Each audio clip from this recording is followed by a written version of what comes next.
In Vancouver, they had to arrest the same 40 offenders 6,000 times. That's 150 arrests per offender per year. These guys basically have to be doing crime all day, every day.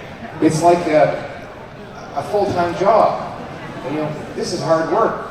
You got to be up at this crack of dawn, robbing a bank, selling fentanyl by 2 in the afternoon, stealing a car by 4, if you're going to be in jail every 2 days. And these guys aren't unionized, they have no benefits. They do get housing. They stay at the Hotel California. They check out, but they never really leave. That's how it works for the criminals in Canada today. This is the result of the Liberal law C-75, which requires judges release criminals at the, quote, earliest opportunity under, quote, the least onerous conditions.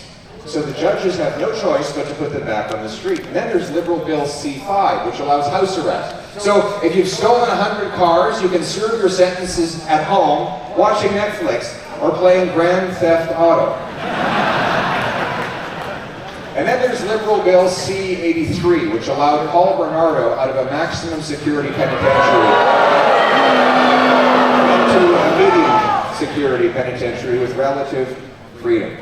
My friends, we cannot afford and we cannot risk a 4th Liberal term of catch and release chaos. What we need is to stop the crime for a change with a real Conservative plan. And I'm about to tell you what it is. 1.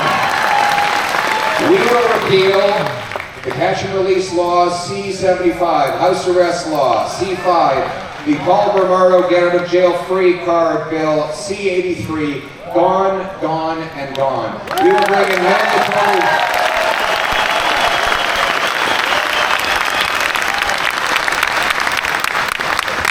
mandatory jail time for human traffickers and for gun smugglers.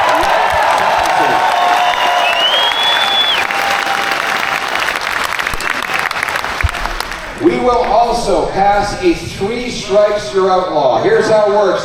3 serious offenses, you're never again eligible for bail, parole, probation, or house arrest. You will never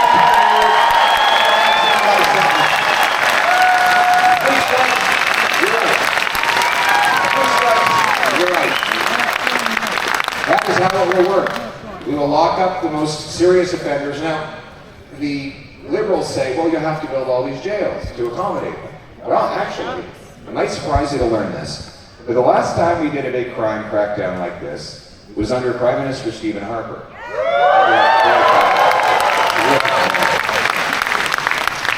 And guess what? Crime went down by 25%. But you know what else went down? The number of people in jail.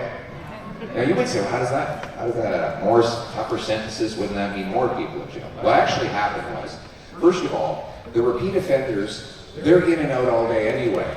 So you have to reserve a room for them. Right now. What we're changing is that they're just not going to be going out from that revolving door because it's going to be turned into an iron gate. But more than that, the small-time offenders, the ones just getting into a life of crime, they do the math. They figure out real quick that it's not worth getting caught because they're going to be in jail for a very long time. So you know what? They go out and do something else with their lives. That's how you reduce crime. You deter it.